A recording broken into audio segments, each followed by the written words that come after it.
2018 39,170 شوێنمان بەسەر کردوێتەوە.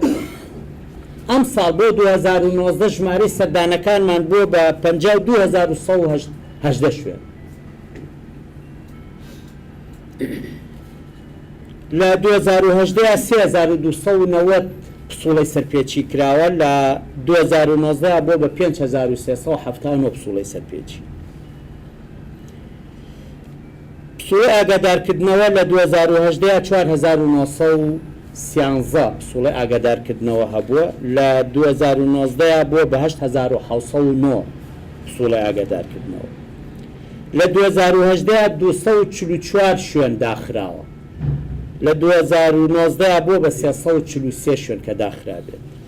لە 2018 24 کەیسمان هەبوو کە ڕوبەڕووی دادگامان کردوێتەوە شوێنانە، لە 2019 بۆ بە 116 کەیس کە ئەو شوێنانە ڕوبەڕووی دادگا کراونەتەوە.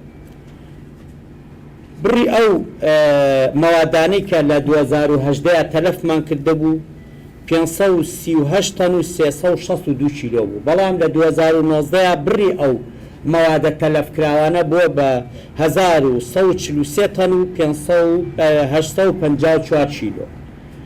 بڕی غەرامە لە 2018 223 ملیۆن و 200 هزار دینار بووە، لە 2019 بڕەکەی بۆتە 255 ملیۆن و 25 هزار دینار کە ئەمە لە دواترا بۆتە ئیرادی نیهایی حکوومەتی هەرێمی کوردستان. ئەگەر تێبینیتان کردبێت ئێمە ژمارەی سەردانەکانمان زیایی کردووە و لە هەمان کاتیشە هەم پسوڵەی سەرپێچی، هەم ئاگادارکردنەوە، هەم داخستنی شوێنەکان و بڕی ئەو مەوادانەی کە تەلەف کراوە زیایی کردووە لە نەتیجەی زیادکردنی سەردان و بە دوادارچوونەکانمانە. ئێمە بۆ 2020 لیژنە هاوبەشەکانمان ئاگادار کردوێتەوە کە ژمارەی سەردانەکانمان بە ئومێدیەوەی زۆر لەمەی ئێستا زیاتر بکرێت.